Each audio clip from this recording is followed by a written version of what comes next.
Hello there, I'm Nathalia Melo, your unfiltered fit BFF. Mom of two turned CEO of a fitness empire. Someone who truly understands the struggles of trying to stay fit, sane, and sexy, all while juggling work, life, and motherhood. And this is the Unfiltered Fit Life podcast. Follow along wherever you're listening and join me weekly as I help busy working moms just like you simplify your fitness journey so you can lose fat, regain your confidence, and feel sexy AF. It's time to stop living in the what ifs and hiding from the cameras. It's time to regain control over your body, feel sexy naked, and wear a bikini confidently. People already see you as a super confident woman, but it's time for you to feel the same way too. Come on, let's go. Hello, dear fam. Welcome to another episode of the Unfiltered Fit Life podcast. I'm Nathalia Melo, your host. And today I have a very, very, very amazing guest. I'm going to do a quick intro and I'm going to share on how I met her because it's a very cool story. So Dr. Sasha Shillcutt is a cardiac anesthesiologist. I always get stuck on this word. Entrepreneur, author, and international speaker. As the founder of Legacy Collective and Brave Enough, she has led sold-out women's leadership events worldwide, coached thousands of women, and built a global community dedicated to connection and growth. She's been featured in Forbes and more. Sasha is a TEDx speaker, 2 times author, and host of the Brave Enough Show podcast, which has over 400,000 downloads. As someone who has a podcast, I know how hard that is. So that's pretty awesome. Welcome. Thank you. I'm so excited to chat with you today. You are just a awesome person that I met, and I'm so pumped for this hour. I'm very much looking forward to it because I think that the way that we met was so organic. So just a little bit of a recap. I attended Tiffany Moon's event here in Dallas a few weeks ago, and I was leaving and I saw Sasha in the elevator and she said something about my arms, and then we started talking. I didn't know who she was. She didn't know who I was, but we started chatting. And then the very next day, there is there are 24 tables, I think, in the dinner. Right. Which table am I sitting at and who is sitting right next to me? Sasha. It's like it was meant to be. And then we start talking and it was like literally everything aligned. Everything.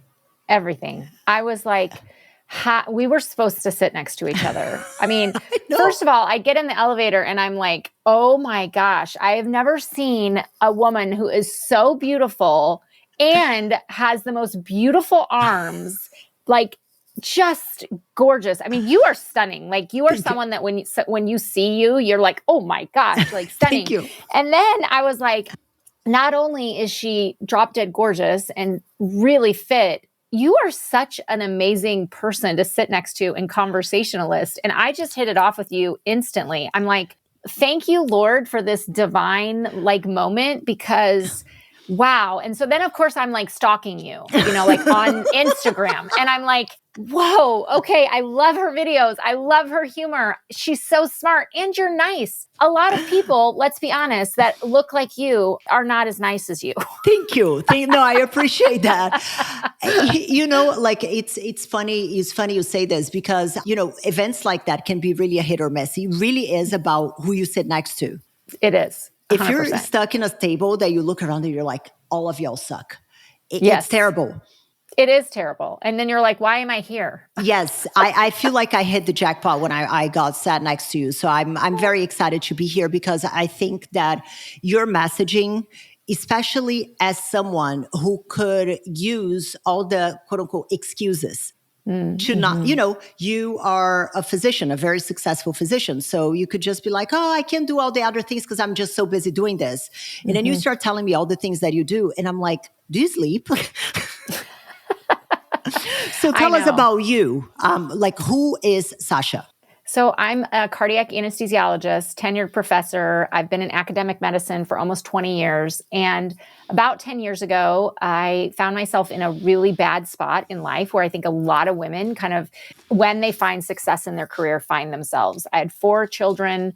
I was trying to be mom at night and weekends and then work. And I have a very busy career and job. And I thought, gosh, this doesn't feel good. Like I'm failing at home. I feel like I'm failing at my job, even though I'm not. I'm killing it. I'm speaking all over and doing all these things. There was no time for Sasha. I lost myself. I had gained 30 pounds. I had all these beautiful clothes in my closet that didn't fit me, but I didn't want to get rid of them because I was like, maybe someday when I have time, I'll get back to my old self.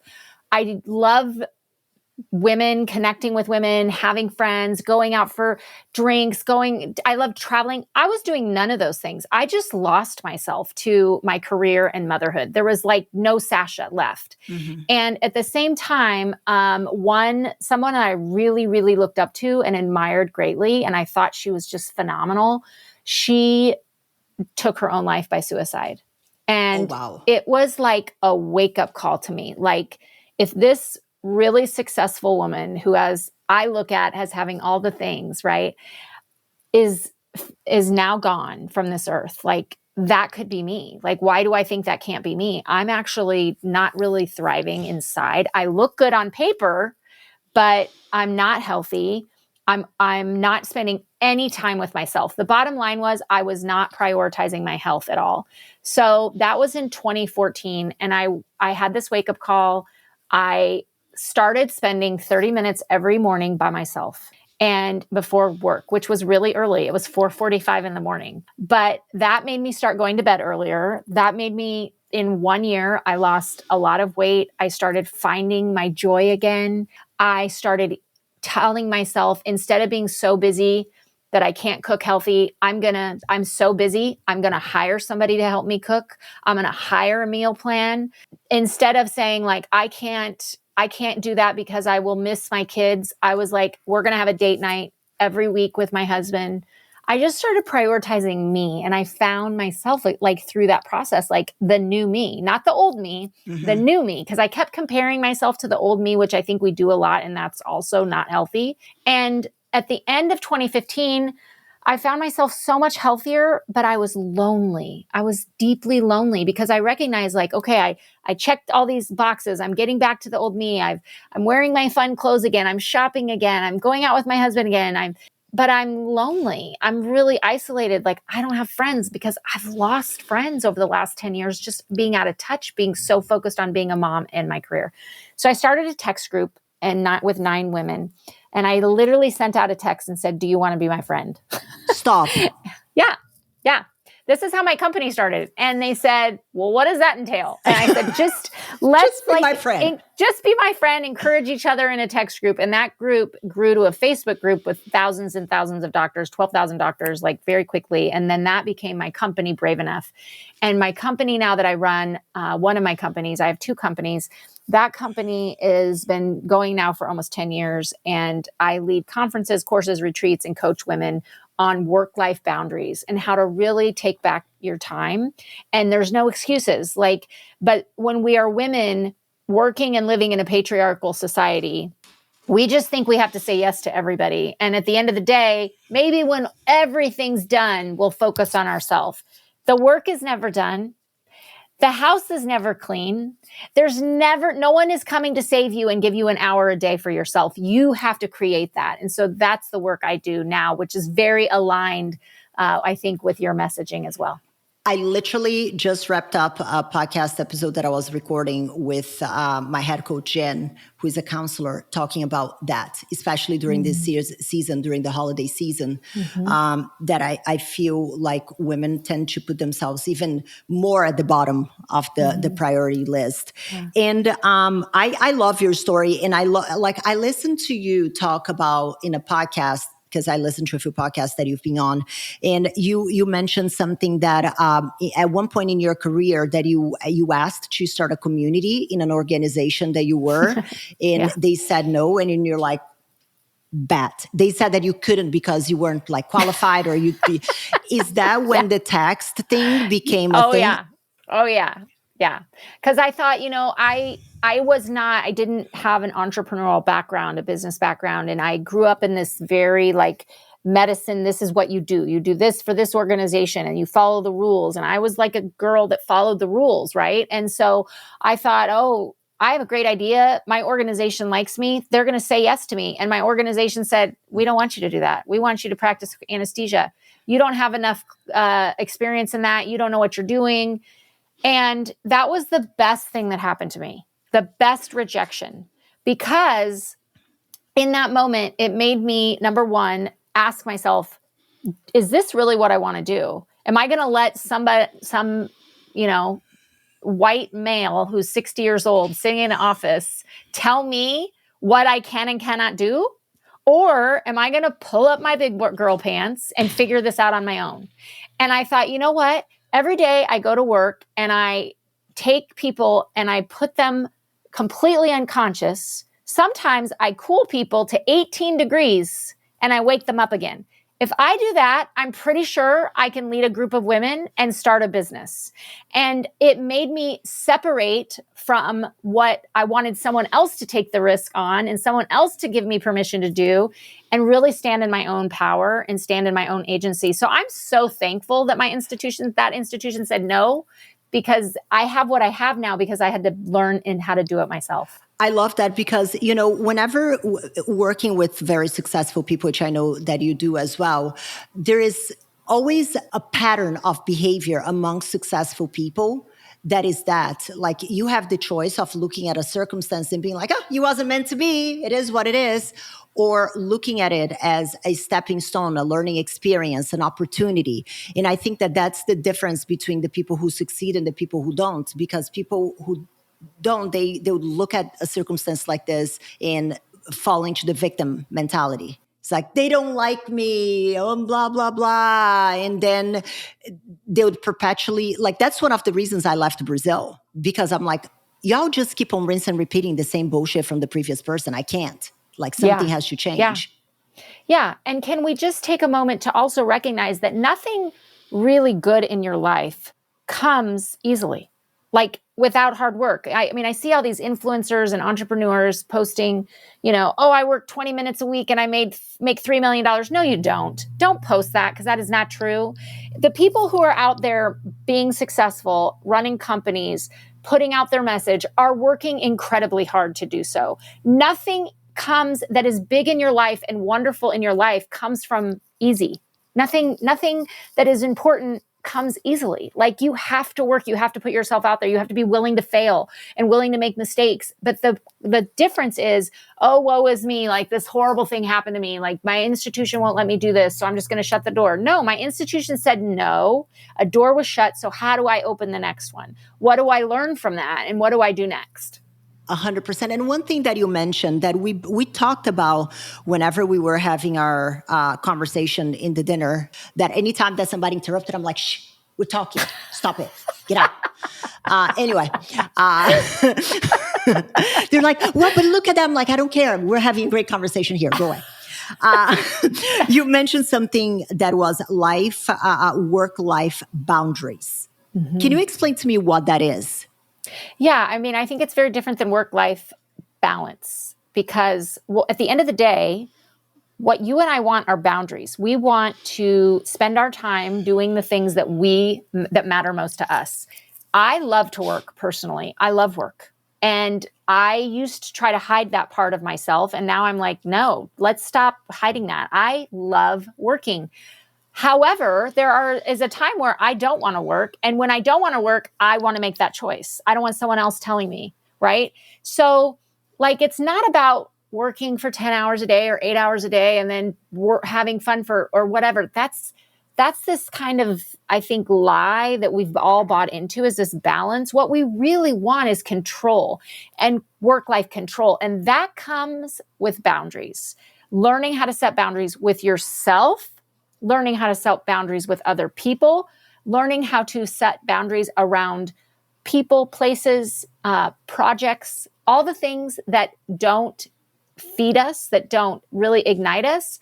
And also just understanding that if you cannot communicate a boundary, it's not a boundary. It's a wish. You have to speak it into existence. You have to be brave enough to speak it and say to other people, this is my boundary, or I'm not going to do this, or I want to do that, or I work this way. If you don't have the courage to say that, then you can't expect people to read your mind and know your boundaries. Oh my goodness me. Yes. A zillion% yes. And I have a question, and I hate that I even have to ask this question, because if you were, like, for example, if I were interviewing your husband, this question wouldn't be a thing, right? But I think that it's important to ask, because I feel like so many women walk around with a 150-pound bag of guilt in their back. Because whenever you said, like, if I want to work 10, 15 hours, like, I'll do that. And sometimes I do want to work 10, 15 hours, but then because I love what I do. And then I'm like, I have my kids, but like right now I want to finish this because this is what is lighting my soul on fire. And, I don't want to miss on my kids, but this is very important to me right now at this moment. So how did you find that harmony? I think that that's the word, between your personal life and having 4 children, and the guilt that I feel like we're already born with about 50 kilos of that guilt attached to us, in thriving. How did you find that sweet spot for you? I had to accept that I'm unique and everyone is unique, and I have to stop comparing myself to other people. And especially our maternal figures. I think a lot of women I know compare themselves to their maternal figure, or they compare themselves to their best friend, or they compare themselves to their aunt, or their, the women, the moms they meet at the school line. And I'm like, no one else is you but you. And only you know what that harmony looks like in your life. And if you're going on Instagram and you're comparing yourself to this mom or that mom, or you're at the soccer field on the sideline saying, oh, I didn't do that. I didn't make my kid this. Oh, I'm missing this game. You are never going to be happy. The only way that you can really get rid of that guilt is by understanding that you are a unique human being, and you're going to have ambition and drive in areas that other people and other women don't have. And I think there are some of the most innovative, creative people I know are women. And it's sad to me that our world doesn't get that. They don't actually get to hear women's ideas. They don't get to see women create things because of this guilt. Like, well, I want to do this, but I have kids. Well, I want to do that, but my kid has this or that or whatever. Just because, I have a daughter, I have 3 boys and 1 girl. I want to be the mom that my daughter looks at and says, I can do that. I can do these things. I am not at every child event. I don't go to all my kids' events. And I don't feel bad about that, because I was born and made and created with ambition and a drive that I like to create and do things like this right now. Now, are there certain things that I absolutely am at, and I'm like, this is a boundary for me? But it's very individual. Can we just stop shaming other women for that, right? Yeah. Can we stop shaming women for having that drive or that ambition or that want or desire? I love that, because it's funny that you say this, because this is something that I found myself when I was a bit younger, kind of having to be less. Yeah. Because I had these big dreams. I remember, before, whenever I started competing, people would look and they're like, who do you think you are? Like, you're doing this? And then I started being in magazines, and then people are like, ooh, and then everybody was my friend because I was the girl in the magazine. You know what I'm saying? Mm-hmm. So I think that as stuff like this, that started to happen, I started to notice that their discouragement of my ambitions was a reflection of their inadequacy. So they were projecting onto me. Yes, 100%. And it's like, here's the thing. You work so hard for all of those things. You worked harder than all the other people who weren't competing and who weren't chosen to be in magazines. It wasn't like someone came to you and said, you're going to be in a magazine because you look this way. You worked for that.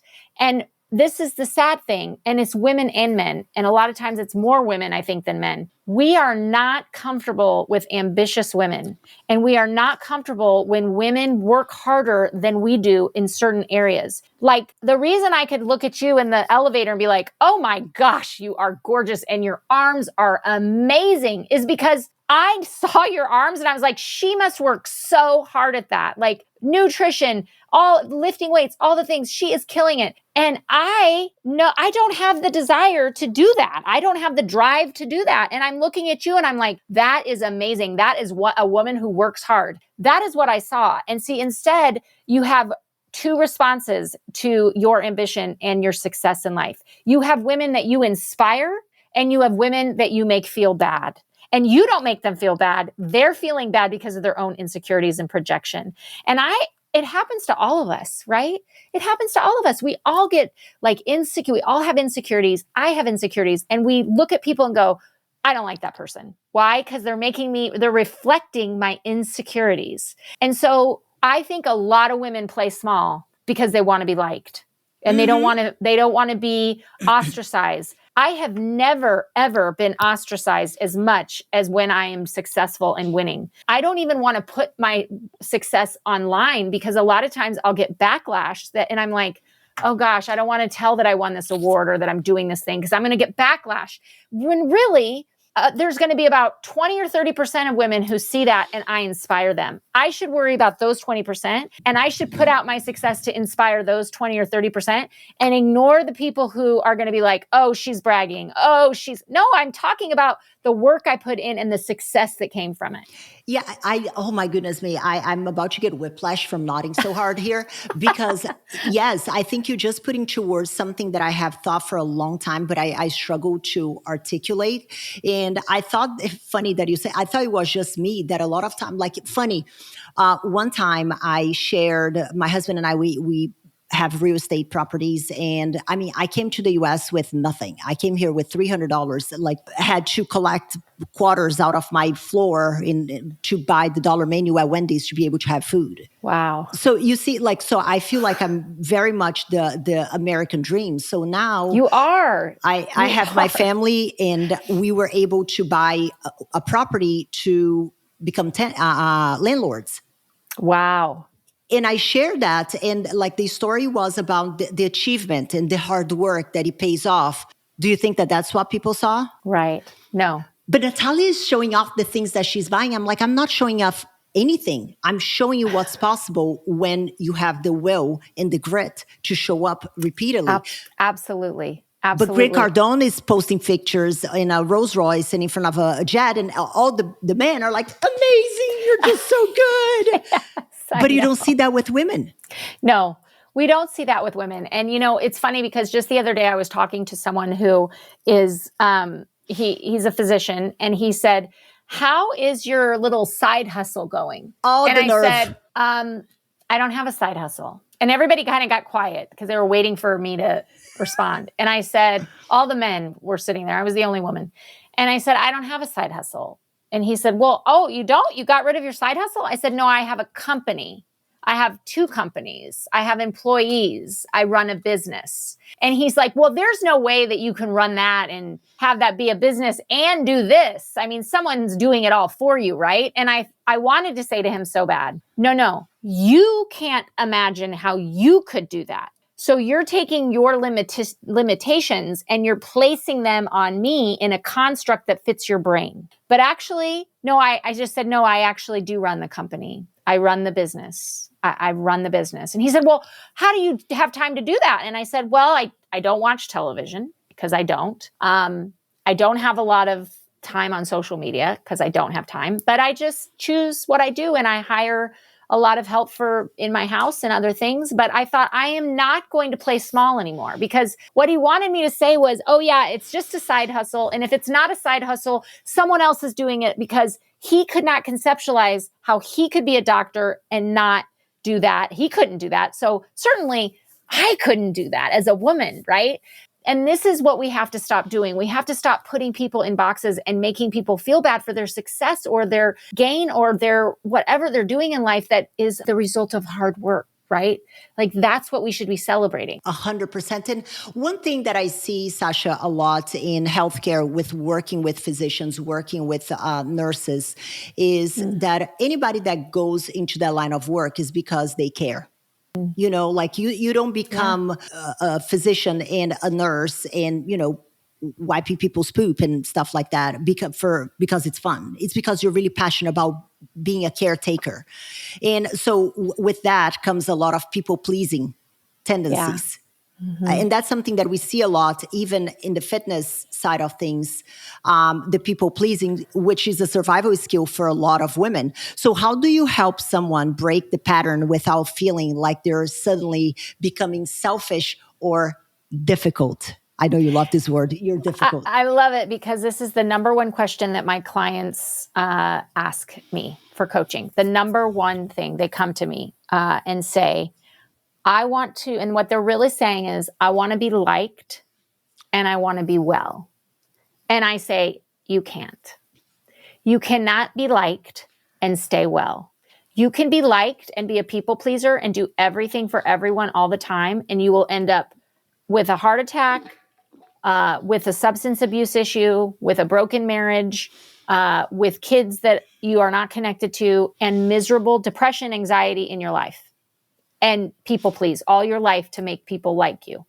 Or you can choose to be well and put up boundaries and accept that some people are not going to understand your boundaries and are going to not understand how you can be an altruistic, giving person and have healthy boundaries. Mm-hmm. So one of the things I always try to, example I use to my clients is every day when I go to the hospital, I park in a parking garage that's under the hospital and I drive by the ER. And the ER, the emergency department, is run 24/7, staffed 24/7, but those doctors and nurses go home after 12 hours. They work, they go home. And they leave that emergency room, emergency department, every day and every night, every morning and every night at 7 a.m. And there are people waiting to be seen. There are sick people waiting to be seen, but they go home because they have to stay well. They have to sleep. They have to eat. They have to recoup so they can come back and take care of more people. They don't go to the waiting room and say, I'm not going to go home. I'm not going to eat. I'm not going to sleep. I'm going to see all these people, right? That is the model we have to use in our brain. There are always people that need us. There will always be people that you will let down. There will always be your kid. You will always have to say no to your child or your partner or your aging parents or your clients or your patients or whoever you are doing life with. But you have to say no to stay well. So you choose likability and people pleasing or wellness. Oh my goodness me. Yes. And it's funny because I've noticed that whenever you start to be very clear, but I think that what a lot of women lack in the sense of clarity on what they want. And because they don't know what they want, they don't take that time to think and, analyze what their goals are and what they want of their lives. It's very hard to create boundaries when you don't know what you want. And you're probably the first person that's ever asked them that. Like, what do you want? Yeah. I think a lot of women have never been asked what they want. I think like the world tells us what we should want. And other people tell us, you're good at this, you should do this, or I'm going to have you do this because you're good at this, or we just, our default as a woman, this is really important. Our default answer to everything people ask us to do is a yes. And because when we say no, what do we start with? I'm sorry. Because we're actually so programmed to say yes that when we choose option B, which is no, we start it with, I'm sorry, I can't do that. I'm sorry. Instead of recognizing men don't do that. Men never say that. They just go, I can't do that. Sorry. Or I can't make that. Nope, that's a no for me. No, I'm going to pass on that. You never hear men say, I'm really sorry, I can't do that. We start our no with an I'm sorry because our default is yes. So you have to understand that as a woman, you have to know what you want. And you may never have actually been asked that or thought that about yourself. Yes. What are the things that you have like, what would you say that are your main boundaries right now? I know that it becomes a bit fluid, like in a situation to situation, but there are, like, at least for me, I have very clear boundaries on my day. Yes. The time that I dedicate to my workout, I don't care who you are, unless it's a doctor appointment for my kid. I'm not coming. I'm not going. I'm not doing. Birthday parties on a Saturday at 10 a.m. Nope, don't invite me. I'm not going. Hate them. So what are like solid boundaries that you have right now that people already know? Yeah. So my morning is really, really important to me. I have a really strict morning routine and I don't ever change those boundaries. So it doesn't matter what the house looks like. It doesn't matter if something's on fire. Like, I just stick to my morning routine. And that is because I have a very strict boundary with time alone with myself every day. I have to spend time alone, at least 45 minutes. For me, it's a morning workout, it's morning meditation, and it's my coffee by myself. I write a couple things in my journal. Sometimes it's only 30 seconds, but that's a really strong boundary. Like, I just don't do that. I have pretty strict boundaries around email. I don't answer email except certain days and certain pockets of time, because I was finding that I was answering email all the time and it was a time suck. And people were so used to me answering emails quickly that they would just keep sending me more emails, right? And then when I didn't answer them, they're like, "Did you see my email?" And I'm like, "Oh my gosh, like I'm a slave to the email." So I have a very strict policy for myself on when I answer emails certain days. And the amount of emails that has happened has gone down tremendously, because people know that. Like, they just know I'm not going to answer for at least 48 hours. Or if it's on the day that is my day, great, but don't expect a fast email.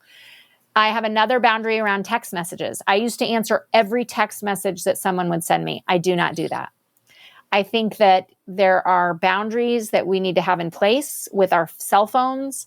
And when I'm at home at night, my phone is in a different room and I am not answering your text message. Because I just think that it really can take ownership of me personally. I can have like a problem with that. And so I know that about myself. So I have to just put my cell phone to bed. And I love how clear those are. And the reasoning behind it. I think that that's so important. So in the beginning of our conversation, you mentioned that whenever you were at that breaking point, you're like, I need to take care of me. And I love asking these questions to people who are not in the fitness industry, because it might bring context to something that I talk about all the time. But how did you find that taking care of yourself changed the way that you showed up to everything else? Oh, I love this. This is really good. I mean, I'm not in the fitness industry and I'm not an expert like you. But I can tell you that I felt so unhealthy in my body that at first I just started with 20 minutes of walking on the treadmill. And I could barely do that without crying, because I was so ashamed of how much I was out of shape and how I didn't even know what it felt like to be in my body after, like I had 4 kids in 7 years, all this. But when I started focusing on myself and I really started focusing on my health and my nutrition and like just taking time to eat my lunch, like sitting and eating my lunch and shutting my door and actually like eating my lunch instead of like eating on the go and eating from the vending machine, I started respecting myself more, and my self-confidence really grew.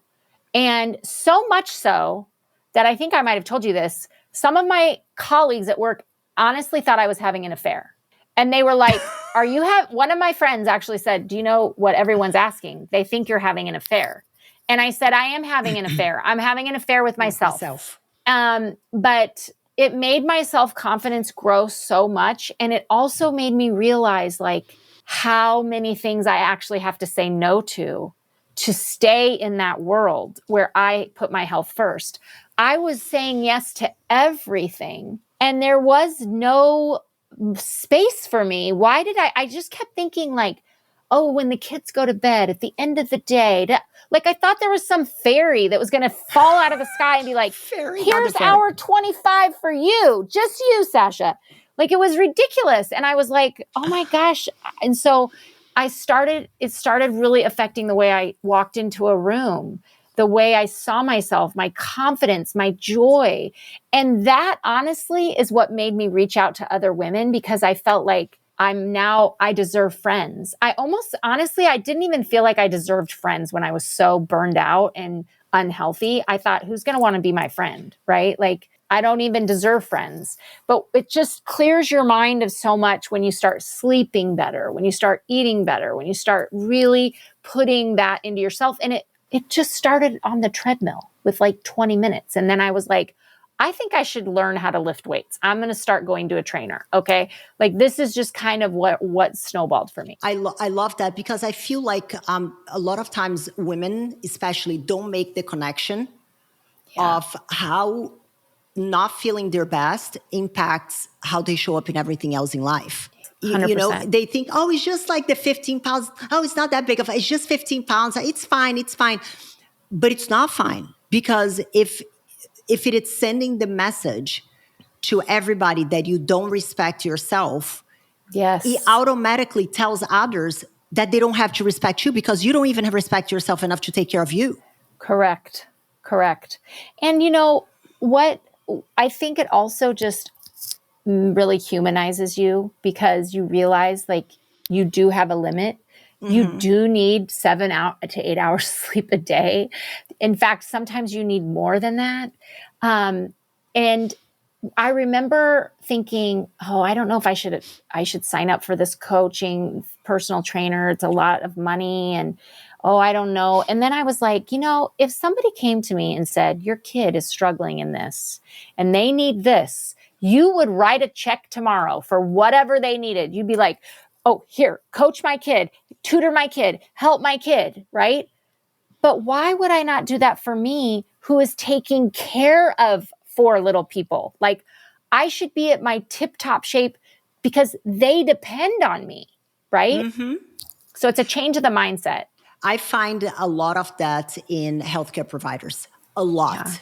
Like, I think that out of all the careers that we work with, healthcare providers would be the ones the most with this mindset. Yeah. Isn't that interesting? Which I think that is like the people pleasing tendencies, because you tend to be a natural caretaker. Yes. Especially women doctors. Yes. Yep. And, you know, it's interesting that people start asking you if you were having an affair. And I think it pinpoints something that I see a lot as a fitness professional. But I think that it has something to do with the mindset, which is, I normally know whenever there is somebody in a relationship with the kind of conversation that I'm having with them, that things are not good. Because that's when they reach out to me. Like, they want to look good, and because something is missing in their relationship, or they just got divorced, or you know what I'm saying? Yeah. So I'm wondering, and do you have any speculation on that? Because people's first thought was like, she's having an affair, so there is a side piece. Yeah. Why a lot of times for women, they wait for a relationship to end, for a relationship to break in order to take care of themselves, rather than, and it's even taboo. I've made posts before, you know, me and my husband, we have a policy. If I feel like he's letting himself go, I will tell him, not because I want him to look X, Y, and Z only, but because there probably is something else that is causing that. Going on. Yes, absolutely. And I do have to say, and I want to say this because I think this is really important. I, you know, got in crazy good shape in those couple years, and I really was prioritizing everything, and I was just doing all the things. And then COVID hit, and I couldn't go to the gym. I couldn't lift weights. I didn't have my personal trainer anymore. I was baking, all of a sudden making sourdough bread. And my kids were at home. And I was like, oh my gosh, I have to feed these people. Like, this is insane. And I gained like 15 pounds during COVID. And I got so hard on myself, Nathalia. Yes. Like, I got like so down, and I was so depressed. And then I started having all these thoughts like, you're going back to the old you. You're never going to be healthy again. It's too hard, blah, blah, blah. And then I was like, it took me about, I don't know, 3 months. And I was like, that's not helping me. None of those thoughts are helping me get to where I need to be. So I like called my trainer, and I was like, okay, we got to figure this out. And she's like, you need to get out of the house and walk every morning. You're going to walk, and I'm going to send you these things, and you're going to do these things, and you're going to stop making sourdough bread. And like, you're going to, you know, she's like, don't beat yourself up. You have figured this out once. You will figure it out again. So I want to normalize this in life, because it is, what is important is not that I gained 15 pounds back in COVID. It's that I lost 15 pounds again, and it took me a longer time, but I did it. But that's what's important. Like, you can do it. Even if you backslide, even if you get cancer, let's say, even if you get divorced, even if something horrible happens, even if you lose your partner, give yourself grace. Don't beat yourself up, but just day one starts tomorrow. Like, get back on the horse, call for help. Again, it took me calling for help. I had to call my trainer for help. I did not do it by myself. And I don't want to say that I did, because I did not. I did it with help. Which I love this with talking about help, because that's another conversation that we've had about the outsourcing. Yes. And again, I think that it goes back, culturally speaking, women, in a more traditional setting, women stayed home, husband went to work, women did all this stuff. That was their full-time job, to do stuff at the house. But now we have, there is, I feel like, an emotional attachment, like an identity attachment to certain tasks around the house that women hold on to. So what are the things that you outsource? And why do you find that women struggle so much to ask for help? I outsource almost everything at some point in my life. And I want to be very clear. I probably have not touched the vacuum for 8 years. I don't even know how to turn it on. I don't vacuum. I don't clean my house. I don't do that stuff. And you know what? It doesn't bring me joy, and I have no problem hiring that out. When my kids were little, I outsourced a lot because I did not have the time. For example, when I started exercising in the morning and getting up early, an hour early, I had to go to bed an hour early. So at night, I would normally clean up the kitchen, load the dishwasher, pack the lunches, go through the school papers. And I was like, how am I going to do this? My husband is an evening workout person. He likes to work out at night. I hate working out at night. So he would go work out after the kids would go to bed, and I would clean up the kitchen, do all the things. And then when I started going to bed earlier so that I could get up, nobody was doing that. So it was took 3 months for the wheels to fall off the bus, right? People were losing their papers. Nobody had school food. It was a disaster. And then it was like a light bulb went off. And I'm like, we are more than a 2.0 FTE family. We're like a 3.5 FTE family. So we hired our neighbor girl. She came every morning at 6:15 before the nanny took the kids to school. She would come. I paid her like $25 an hour, and $25 every morning. She would come before school. She would empty the dishwasher, clean the kitchen, start the laundry, make the lunches, and then she'd go to school. And I was like, I can't have my nanny do that. My nanny's already coming for 8 hours a day, right? She can't do that. I've hired people to do my laundry, to clean my house. I hire a lot of people to do birthday parties for years and years. I was like, I need you to pack the birthday party stuff, make the cake, do all that. Now I don't do all that because my kids are older, and I actually like to cook and I like to do other things. So it changes, and give yourself permission for it to change, and don't shame other women for what they outsource, and don't shame yourself for what you outsource. I've never shared this in this podcast, but I'm going to share now. I had somebody that was a part of our community that whenever she sent an email saying that it was, and I'm going to quote, absolutely ridiculous, because I talked about with our members about outsourcing stuff. Oh, yeah. Yeah. And, shame. Right. And then I'm like, but again, I feel like I have a very strong, very thick skin. I've dealt with so much bullshit. I'm like, cool story, bro. But but I feel like a lot of women, if they're still uncomfortable with asking for help, I've been shamed by family members. Like, 100%. Why do you need that? You work from home. And I'm like, yes, I work. And my office happens to be at home.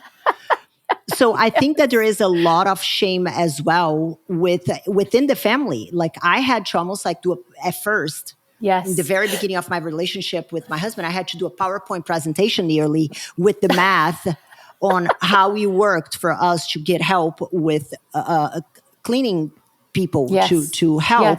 Now, that is no longer a thing. But how to get out of that guilt, especially when there are people around you commenting and saying things. Yeah, you have to develop a lens that to live the life you want, you have to be okay with people being wrong about you.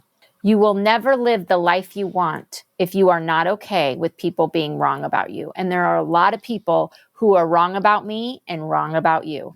They think we're privileged, and they think that we are spoiled, and they think we're lazy because we don't clean our toilets and we work from home.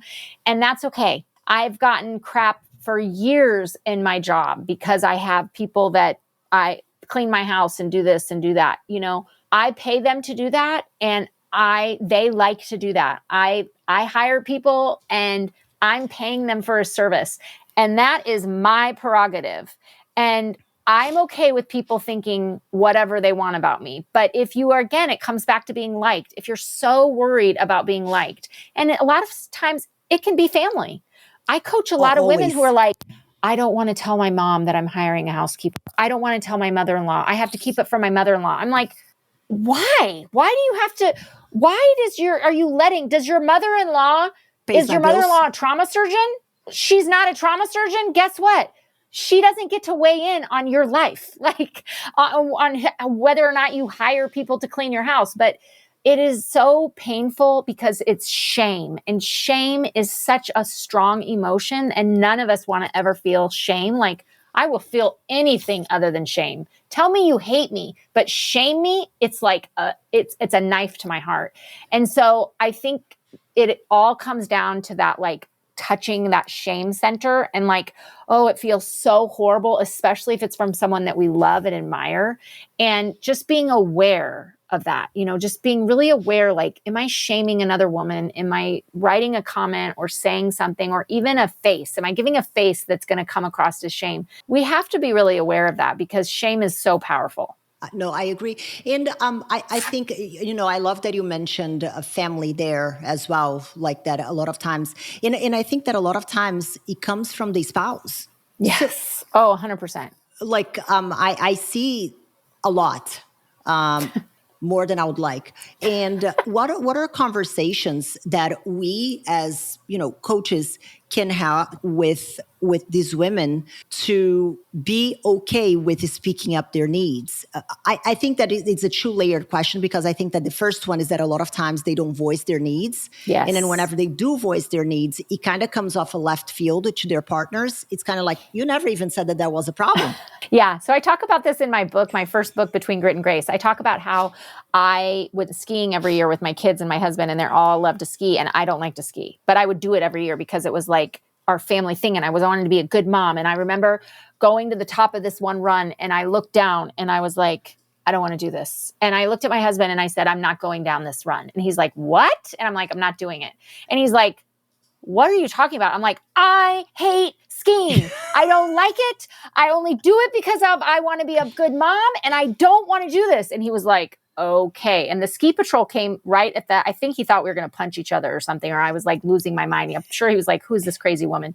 And it was like, I found my voice. But let me tell you, like, my husband loves me more than anyone. I love him more than anyone. I was so afraid to tell my husband I don't want to ski anymore, because I was like, I had all these limiting beliefs and wrong thoughts about them. So it comes down to limiting beliefs. When we as women don't want to tell our family, don't want to tell our partner, I need help. I'm going to hire someone to wash our laundry. And I know you love me, and I know you want what's best for me. And what's best for me is to hire someone to do our laundry. And I really need you to support me in this and not judge me. 9 times out of 10, the husbands go, okay, I get it. Like, I didn't know that you were struggling with the laundry. And a lot of times they'll say, oh, I'll do the laundry. And that lasts like 2 weeks. And then they're like, can we please hire someone to do the laundry? So have it come at it from, I need you to support me in this. I know you love me. I know what you want, what's best for me. I know you want me to feel good about myself and prioritize my health. So I need to hire this done. But it's scary. It's scary because we don't want to disappoint people we love. And you can't be a well woman and not disappoint people you love. Like, so the next time we went skiing, I sat in the lodge and watched everybody come down the hill and drank my hot cocoa and read my Kindle. And I was like, good job. You go. Yeah. You go. That is amazing. That, like, how did you navigate? Because the things that you have done are, people think they'll become a doctor and that's it. They'll be doctors. work for a hospital, a corporation, do the thing. You're like, I want to be a doctor. I want to be an entrepreneur. I want to have 4 kids. I'm also going to open this like physical space that is your next business. What did you do to ensure that you and your husband were on the same page? Because I think that a lot of men can feel emasculated whenever they have a wife that is, a powerhouse, that is like a trailblazer. So how did you navigate that with your husband? For me, my business really did not take off for the first 2 years until I let him in. And I really had to get vulnerable and let him into the business and let him understand why I was doing this. Because he was like, why is it not enough? Why is being a doctor not enough? Why are you taking on more? And once he understood my ambition and my drive, and once I let him be a part of it, he's actually our COO, it really started excelling, because before there was like this tension, and it was really rough on our marriage. And, I can say he's my best friend. Do we always get along? Do we always no, but he wants what's best for me, and I want what's best for him. I've never tried to push my ambition on him. My husband has excellent boundaries. He'll be like, I'm going to watch the soccer game. Don't bother me. Don't speak to me. Do not come downstairs. And I'm like, okay, that doesn't hurt my feelings, because I want what's best for my husband. I understand that we are very, very different people. And I think that one thing about being an ambitious woman, who you choose as your partner is the number one thing that's going to make you successful. Because it's not about you need that person to like do things. You need that person to let you do things. And if you don't have, I know a lot of women who are very ambitious and they end up divorced or whatever. It's not because of them. It's because they just don't have a partner who lets them go. Just let them go. But also I've had to learn, because I'm such a high functioning person, that when I see my husband watching soccer, sitting on the couch, I'm like, can you fold laundry? Can you do this? Can you do that? And he's like, no, get away, go away. So I've had to learn how to tone that down, because I would be sitting on the couch doing the laundry, folding this, writing this thing, vlogging, but that is not my husband. And so respecting each other and our boundaries is important. It's so funny that like you're literally describing my relationship with my husband. Like Roger is the type of person, he'll get home, he'll place his phone, and he'll forget about it. And I'm like, we just got a text message from our tenant and this is happening. He's like, okay. He needs answer. He's like, no, I'm finishing my dinner. Yeah. And then I'll get to it. And I'm like, look at that. And then he's like, at that time, tomorrow, there is a game that I'm going to be watching. So you're going to need to do this, and so I can watch the game. Okay. But he's also the person that reminds me to slow down a little bit and smell the roses. Because I think personality like ours, we go from one thing to the next. Yes. And then you challenge me sometimes and be like, okay, you're doing this thing and then you're doing the next thing. Like for what? Yes. Yes.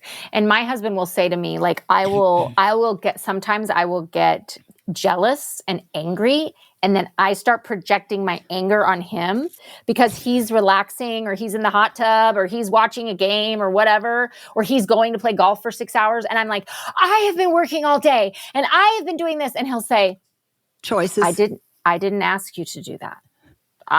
If you want to go play golf for 6 hours, I think that's amazing. I'm not asking you to do all this work today on a Saturday. You're choosing that. And then I go, okay, I need to take a break because I'm getting angry at someone else doing something I want to do, when in fact, I am in charge of my own time.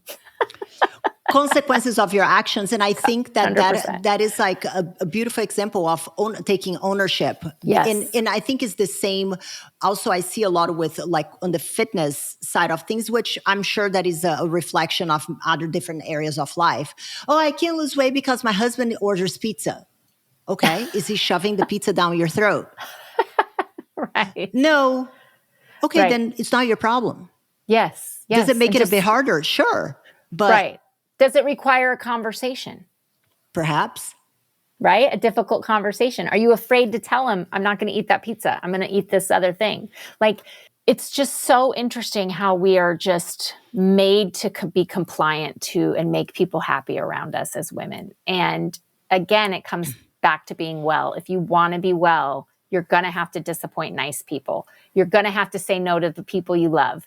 You're going to have to explain why you don't want to ski anymore on vacation. Like, these are just, that's part of life. Or you can be miserable and always be doing everything for everyone else. Yeah, it's funny. Whenever I speak with some of my friends, they're like attending 7 birthday parties every single weekend and, traveling from this and going somewhere on a Thursday, like evening when they have to work on Friday and travel on Saturday. And I'm like, why? Like, what are you trying to prove? Yeah, no. Last question, Sasha. What is the first boundary that you think that a woman who is like being everything for everyone and very stretched thin and like, I like to say a bitch slap away from a burnout. I love that. Yeah. What would be the first boundary that you'd recommend that woman to set? So the first one that I have women do is time alone, 30 minutes a day. And everybody says the same thing. I don't have 30 minutes a day. I said, yeah, that's why you're going to learn how to do this. Because if you don't have 30 minutes a day, which is 0.02% of your day for yourself and your own health, you are going to end up dead, period. 10 years. You have a decade of life left of good health. So you need to do this ASAP. And what happens in those 30 minutes is clarity. You talked about clarity. It's clarity. It's not like your life gets better in 30 minutes a day, but your life becomes clear in 30 minutes a day. And you realize, like, no wonder I'm tired. I'm doing all these things. No wonder my work is unproductive because I do all these things that I don't get paid to do and are unproductive. No wonder my relationship is bad. No wonder I feel bad. You start getting clarity. So 30 minutes of alone time a day. And when you start to try to fit it in, it really is eye-opening because you realize, like, I don't even have 30 minutes a day for myself. Grab your phone and look at how much time you are on social media. Oh, it's disgusting. So if you're on social media for more than 30 minutes a day, you have 30 minutes a day for yourself. Agreed. So creating that boundary is just really important. And the second one that I really, really stress to women is email and leaving work at work. Stop working on off time. If you're working and answering emails and answering texts and answering phone calls on your off time, you're paying to work. You're giving back money to your institution, organization, corporation. Stop doing that. Again, it's going to take a conversation. It's going to take boundaries with yourself, but you're going to be aware of why you're so distracted and why you can't seem to get anything done and why you're not present for your family and why you're chronically tired because you're like, oh, I'm going to make dinner and then I'm going to answer emails and then I'm going to talk to my kid and help him with homework and then I'm answering emails. Yes. And I see a lot of this, and I think we touched on it, and this is going to be the first, because I want to be respectful of your time, the whole, like, I'm going to work from home and take care of my kids. You can't. You're going to do everything shittily. Yes. Yes. I just, in not having boundaries, I think also with your kids when you're working from home. Oh my gosh. Like you are in a meeting, and this is something that I have never talked here. I might get pushed back. I don't care. YOLO. Like I'm in the office, I'm working. Since my kids were like 4, they know to not just walk in. Right. Because they know a boundary. You've taught them a boundary. Mom is working out. Oh, mom is working. Knock on the door. If I don't look, it's because I'm in a call. I'll get back to you whenever I'm done. But I think it's very hard to do that when you're trying to do both at the same time. Yes. Because then you feel like you're not giving enough attention to anybody. Yes. I mean, I have women who pay me for coaching and I can't get through a call because they're kid.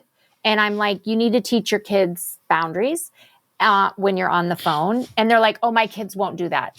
Yes, they will. You can teach a 2-year-old this concept. Kids are smart. They can learn it. You just don't want to teach them that because it's going to be a change and it's going to take a conversation and all that. Teach your kids boundaries. And the beautiful thing about that is then they learn boundaries. My kids know boundaries. They're like, Mom, I'm tired. I have all this homework. I know we're going to sushi dinner. I don't want to go to dinner. And I say, okay, stay home. Do your homework. I'll bring you sushi. Like, I don't pressure my kids to do things when they're telling me I'm setting a boundary, because I want to model that for them. I want to model them. So then when some kid at college is trying to get my girl to do something she doesn't want to do, she can say, I know how to set boundaries. My mom has modeled this her whole life. This is a boundary for me. Like, you want kids that have boundaries. You want kids that say no to things. And if you are someone who never says no, they're not going to, or teach them how to do that, they're not going to know how to do that. And I've had endless conversations about this with my head coach, Jen, who also is a counselor for young adults. And one of the things that she talks about is that the lack of boundary to kids is creating adults who are, one, entitled and unprepared for the real world. The real world. Oh, yes. Because the real world has boundaries. It just has. Like, you cannot just walk into your boss's office, scratch, like, you know what I'm saying? And just be like, yo, what's up? There is a boundary that exists. And whenever that child gets in the workforce, it's going to be completely alien because they were never told, no, that is not okay. You don't do that. Correct. Yeah, Correct. no, I love that you said this. I love in the 30 minutes, is it exercising or is it just like existing? Just start when you're so overwhelmed, start with being, then that 30 minutes becomes an hour. And now I crave it. Like, I can't wait to wake up in the morning. I wake up typically 5 minutes before my alarm clock goes off because I'm like ready for my hour. But start with 30 minutes. And once you start with that 30 minutes, maybe now you're walking on the treadmill, you're walking, or maybe now you're doing 10 minutes of journaling and 20 minutes of weights. That 30 minutes can be a lot of different things, but I make all my clients start that. And I'm telling you, I have clients who are so resistant to that. They're like, no, I don't want to do that. I don't want to get up any early. I don't want to. I'm like, go to bed earlier. The morning starts the night before. You got to go to bed earlier and you got to do this. And when they start doing it, they fall in love with it. They're like, I crave that time by myself. I crave that morning time because I realized during the morning time that I'm ruminating on something, on a bad interaction last week that I need to put to bed. I realized I don't want to go to the birthday party Saturday. I'm going to cancel. I realized that I'm not going to spend the whole holidays at this family member's house because it's not good for me. It's clarity when you spend time alone. And if you don't spend time alone, you don't even have time to think about those things. Yeah, no, I love everything that you said. Sasha, thank you so much for your time. I love this conversation. I literally could just sit here and talk with you for like hours on end, but we got places to be and things to do. Can you tell the listeners where they can find more about you? Links, we're going to put all in the show notes as well, but just where they can find you. Yeah, my handle on Instagram is Become Brave Enough, and you can find all my good stuff, free downloads, website stuff at becomebraveenough.com. Awesome. Well, I'm going to put it all in the show notes, guys. Just go check it out. And Sasha, once again, thank you so much for your time. This was, I think, very, very insightful for a lot of the ladies listening, and I think they're going to get a lot of value from it. So thank you. Thank you. Bye-bye. Thank you so much for tuning in this week. But let me ask you, what was your aha moment in today's episode? I would love to know. You can leave me a comment at the link in the show description. You can also follow me on social media, Instagram. Links are down below as well. And let me know what topics you want to hear more about or who I should have on the show. This is it for today, guys. I'll see you back next week for another episode of the Unfiltered Fit Life podcast.